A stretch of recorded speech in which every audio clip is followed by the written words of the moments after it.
Welcome to the Tech Egg. Don't get scrambled. Enjoy the video. You start with the essentials. Make sure you're signed in with an admin account and know your Windows version.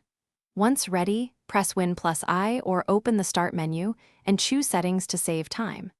Next, go directly to Personalization and pick Colors. This is where the taskbar color is controlled.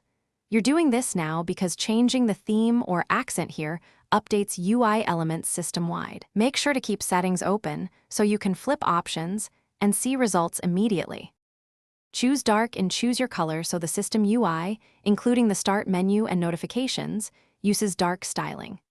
Once done, scroll to Accent Settings and enable Show Accent Color on Taskbar if your build exposes it. This forces the taskbar to use the selected accent rather than a translucent blur.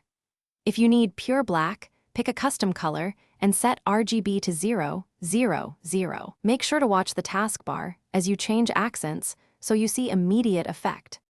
Disable transparency effects to eliminate blur and ensure the black appears solid. This is often required for a true black taskbar. After applying, sign out or restart Explorer, Task Manager Restart, if the color doesn't update.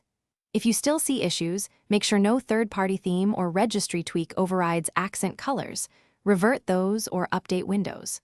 One key troubleshooting tip: check for conflicting personalization apps and uninstall them. Then reapply your dark color to restore the...